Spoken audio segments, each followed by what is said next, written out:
রাধে রাধে।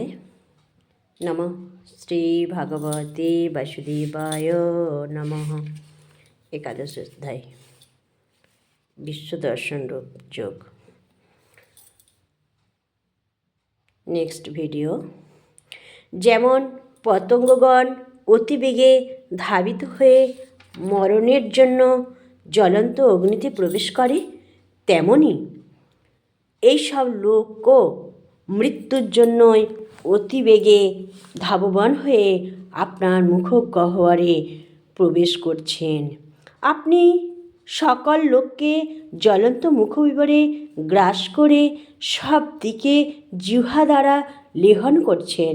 হে বিষ্ণু, আপনার তীব্র প্রভা সমস্ত জগৎকে তেজরাশির দ্বারা পূর্ণ করে সন্তপ্ত করছে। আপনি আমাকে বলুন, এই উগ্ররূপে আপনি কে? হে দেবশ্রেষ্ঠ, আপনাকে প্রণাম করি। আপনি প্রসন্ন হন। আদিপুরুষ, আপনাকে আমি বিশেষভাবে জানতে ইচ্ছা করি, কারণ আপনার কি প্রবৃত্তি তাও আমি জানি না। ভগবান শ্রীকৃষ্ণ বললেন, আমি লোকনাশকারক, প্রবৃদ্ধকাল। এখন এই লোক সংহার করতে প্রবৃত্ত হয়েছি।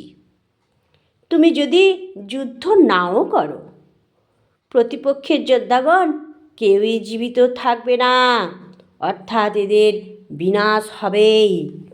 অতএব তুমি যুদ্ধাতে উত্থিত হও ও যশ লাভ করো এবং শত্রু জয় করে ধন ধান্য সম্পন্ন রাজ্য ভোগ করো।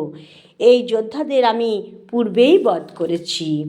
হে সব্যসাচী, তুমি কেবল নিমিত্ত মাত্র হও। ভীষ্ম, দ্রোণ, কর্ণ, জয়দ্রথ এবং অন্যান্য বীর যোদ্ধাদের আমি পূর্বেই নিহত করেছি। সেই মৃতদেরই তুমি বধ করো। ভয় করো না, তুমি নিশ্চয়ই যুদ্ধে শত্রুদের জয় করবে। অতএব যুদ্ধ করো। সঞ্জয় বললেন, কেশবের এই কথা শুনে মুকুটধারী অর্জুন কম্পিত দেহে হাত জোর করে শ্রীকৃষ্ণকে প্রণাম করলেন এবং অত্যন্ত ভীত হয়ে পুনরায় প্রণাম করে গদগদ স্বরে বললেন, হরে কৃষ্ণ কৃষ্ণ কৃষ্ণ হরে হরে, হরে রাম রাম রাম হরে।